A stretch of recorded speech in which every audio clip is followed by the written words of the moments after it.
Hello, my name is Dr. Jennifer Wrona, and I am a pharmacist and PGY1 pharmacy resident here at Kingman Regional Medical Center. Today, we'll be discussing Arizona sun safety and ways to prevent you from getting burnt.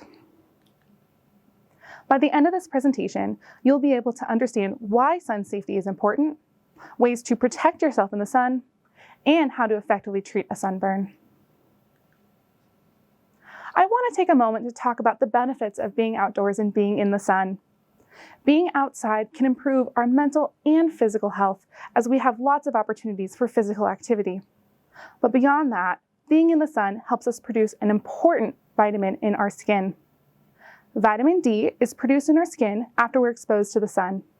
It only takes about 10 minutes of sun exposure each day to make all the vitamin D we need, which helps us to build and maintain strong bones. Longer sun exposure than that will just increase our risk for damage from being in the sun. Arizona is known for its hot summers, so why does sun safety really matter? Well, prolonged exposure to the sun, such as what we experience living here in Arizona, will increase our risk for developing skin cancer. Skin cancer is the most common type of cancer in the United States, with 3.5 million new cases identified each year, and 1 in 5 Americans, or 20%, will develop skin cancer within their lifetime. The more exposure someone has to UV radiation from the sun, the higher their risk for developing the skin cancer. But luckily, it can be prevented if the right steps are taken. First, let's learn a little bit about UV radiation. The sun emits 3 different types: UVA, UVB, and UVC. UVA radiation is the weakest of the rays, but it goes the deepest into our skin. When exposed to UVA radiation, we're more likely to develop skin sagging and wrinkles. UVB is stronger than UVA rays, but it only burns the top layers of our skin, leading to sunburns. Now, some of these rays get absorbed by the ozone layer on the Earth, so less of it is exposed to us in our skin. And lastly is the lesser known UVC radiation. You may not have heard this radiation before, even though it's the strongest and most dangerous because it's completely stopped by the ozone layer, and luckily, we're never exposed to it. Now that we know about radiation, let's talk a little bit about our skin. We have 3 different types of cells that make up our skin. First, we have squamous cells, which is the topmost layer. Right below it, we have basal cells, but they're still considered the top layer of our skin. And lastly, we have melanocytes. These are deep within our skin and help our skin produce its pigment and give us color. Skin cancer most commonly affects the top 2 layers of our skin. However, skin cancer that affects melanocytes, also known as melanoma, is the deadliest of the skin cancers because it's most likely to spread to other areas of our body. But really, what causes this cancer to begin with? Well, that overexposure to UV radiation from sources like the sun or even from the lights in tanning beds. When we're exposed to this UV radiation, our cells are damaged. This can cause changes in our skin's texture, cause premature aging, and again, can lead to skin cancer. When we have this damage, mutations are created in our DNA, and this makes our cells not work properly.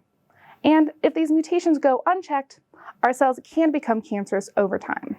There are certain individuals who may be at a higher risk for developing skin cancer based on their physical appearance and personal history. Melanin, which comes from the melanocytes and again gives our skin its color, offers us some protection from the sun.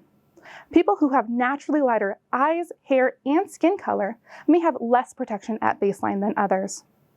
Furthermore, people who are more likely to freckle or have multiple moles may be at a higher risk as well. Freckles and moles are skin that has already been damaged by the sun, so people who freckle easily may be at a higher risk.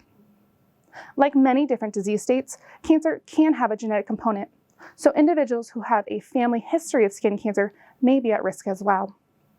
And lastly, older adults will have more lifelong exposure to the sun, so they're at high risk as well. All individuals, regardless of how many risk factors they may have, should protect themselves from the sun. The best way to do this is to check for skin cancer often, and this can be done through screenings to identify changes in the skin, either by a healthcare professional or by yourself at home. If you're checking yourself out at home, we recommend to do it at least once per month and really look for changes in any moles or any new changes in spots in your skin. Make sure to check out all areas of the skin, even those that aren't regularly exposed to the sun. And this includes places like the head, face, upper body, back, buttocks, legs, and genitals. During these inspections, it's important to watch out for the A, B, C, D, E's of melanoma. A is a mole that's asymmetrical, where the two halves are not equal to each other. B is the border. Moles that have an uneven or jagged border may be something of concern. C is color.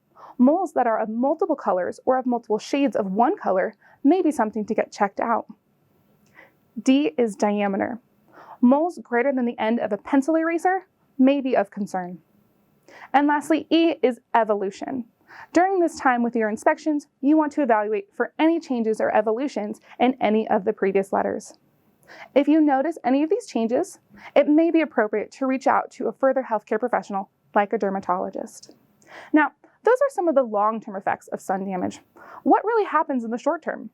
Most of us are familiar with a sunburn.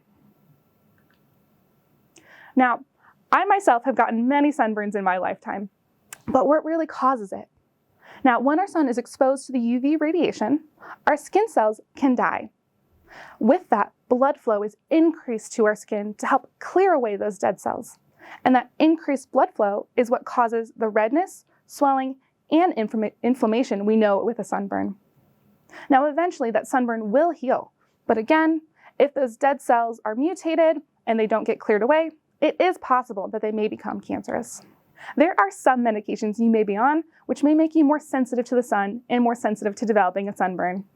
These medications include certain antibiotics, allergy medications, cholesterol-lowering medications, water pills, NSAIDs like ibuprofen and Aleve, oral contraceptives, retinoids and topical acne products, and some diabetes medications. Now, sun sensitivity is uncommon with these medications, but you can always speak to your healthcare provider or pharmacist if you have any concerns while taking these medications. If you notice a sunburn, the first thing you should do is get out of the sun as soon as possible and begin symptom management from there.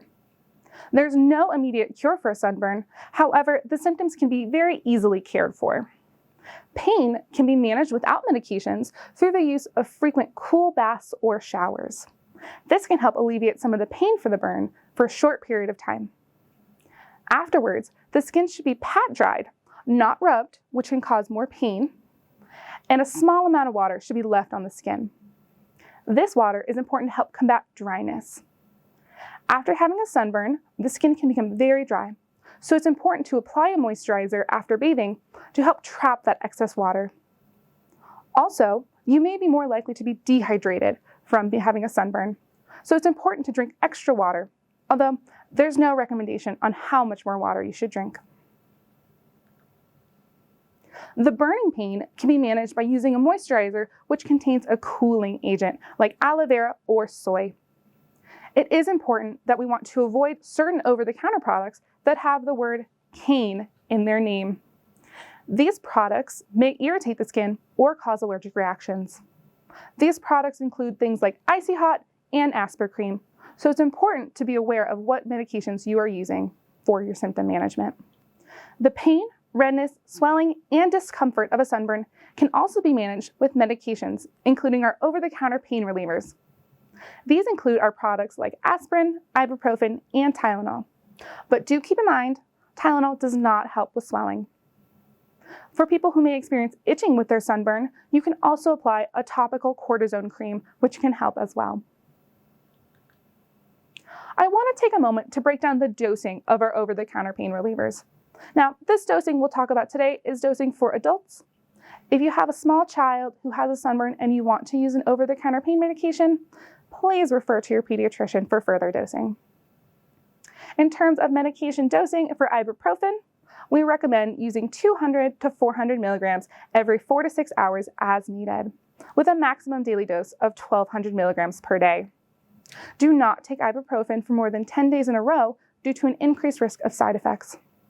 And ibuprofen can worsen kidney function, so you may consider avoiding this agent if you have poor kidneys. Tylenol should be given every 4 to 6 hours at 650 milligrams as needed. The maximum daily dose for most adults is 4,000 milligrams per day. However, Tylenol can impair the liver, so people who have pre-existing liver conditions should limit their use to 3,000 milligrams per day.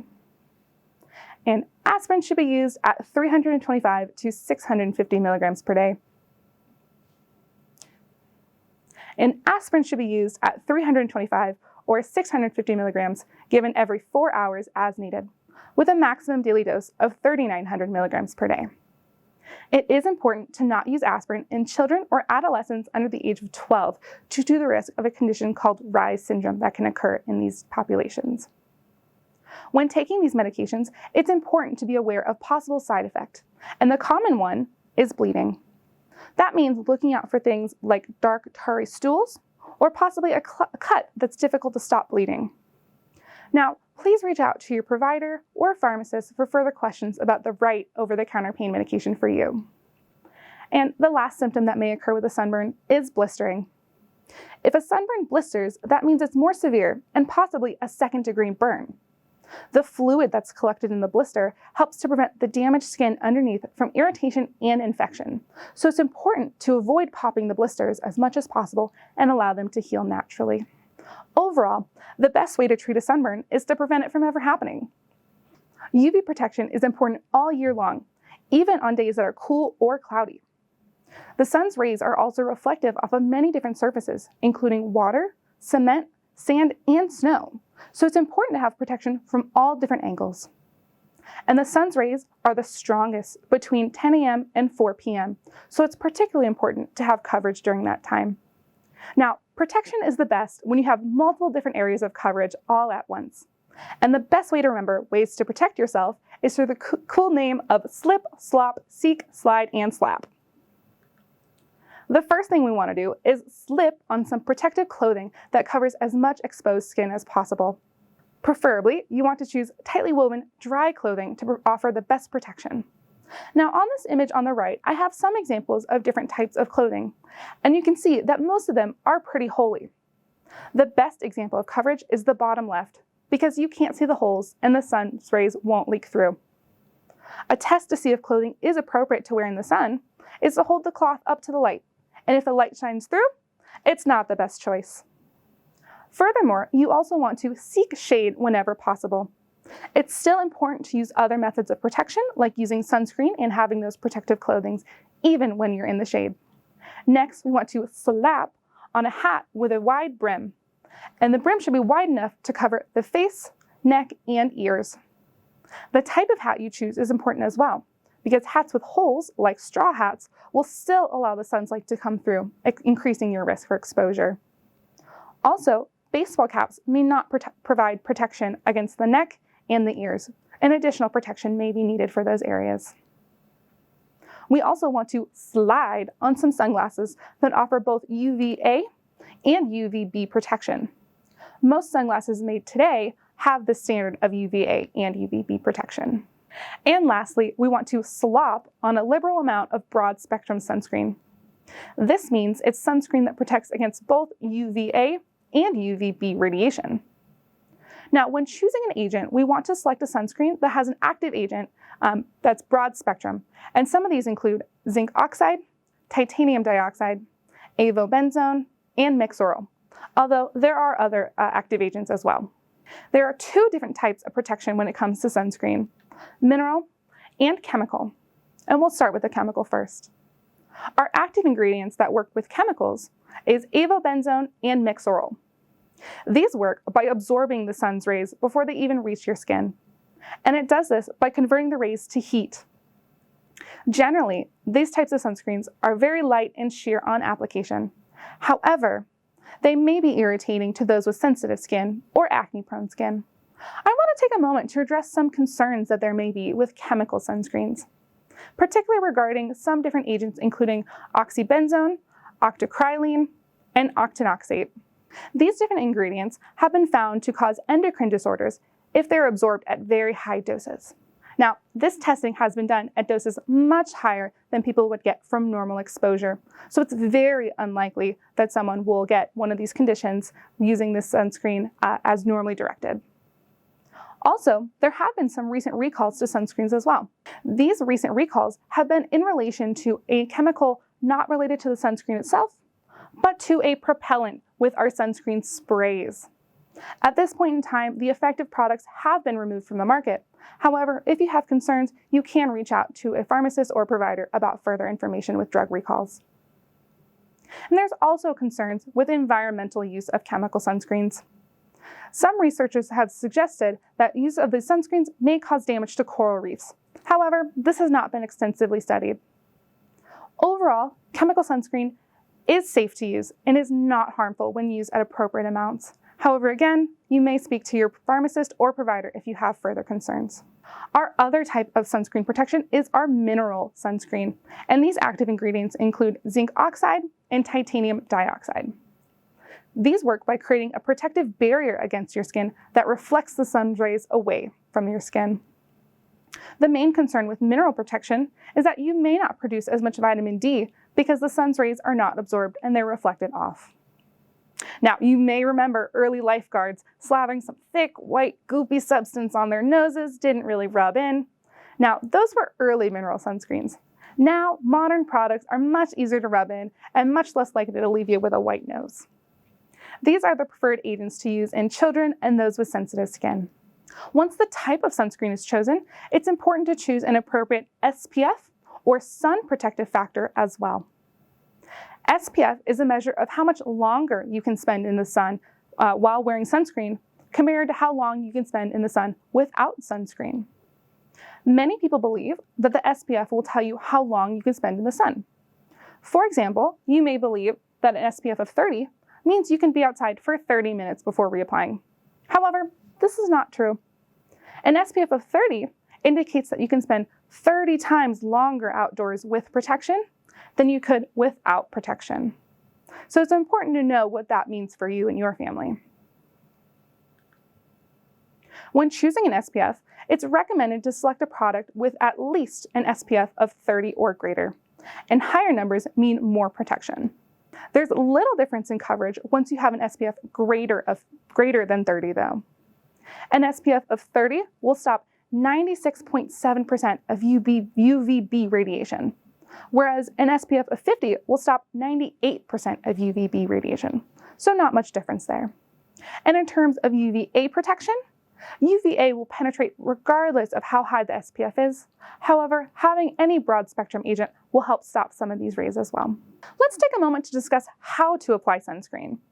1 ounce, or roughly the size of 1 golf ball, should be enough to cover all exposed skin for an average-sized adult. This sunscreen should be applied 20 to 30 minutes before being exposed to the sun, and it should be reapplied at least every 2 hours, but preferably more sooner than that. Now, I know myself, I often forget some important places, so as a reminder, you also want to cover places like your ears, neck, scalp, hands, and feet with sunscreen. And there are certain products made specifically for more sensitive areas, such as lip balm that includes SPF. Lastly, I want to address some concerns about sunscreen itself, which may help you find the right product for you. First, sometimes sunscreen can smell. There are unscented and fragrance-free products available, and products for sensitive skin that may have less odor than others. Sunscreen can be greasy and slippery. There are products on the market that are oil-free, also known as water-based or alcohol-based, and these will leave you with less of that oily, greasy feeling. Some people say that they can't put on sunscreen because it may affect their makeup. Well, many makeup products have sunscreen built right into them with an SPF of at least 30, and this can help with reapplication of sunscreen as the makeup gets touched up during the day. Sometimes sunscreen will sweat off. There are products marketed as water and sweat resistant, and usually they have the name Sport in their labeling. These products can still come off with sweat and water, but it's important to still reapply at least every 2 hours. Some people say that sunscreen use can also cause acne itself. However, there are several products that are oil-free and specifically designed for the face, which may not produce as much acne. Remember, you can always remove the sunscreen when coming indoors, but remember to reapply 20 to 30 minutes before heading back out. And lastly, sunscreen can sting the eyes. However, sunscreen should never be directly applied to the eye area. There are different products and formulations of sunscreen, like a sunscreen stick that's more waxy that can be used around the eyes and the forehead area, and is less likely to run than other products. The best protection around the eyes is to use sunglasses with, again, that UVA and UVB protection. This was a brief overview of how to be safe when in the Arizona sun. Thank you so much for listening to this presentation today. And again, my name is Dr. Jennifer Wrona. I'm a pharmacist and PGY1 pharmacy practice resident at Kingman Regional Medical Center.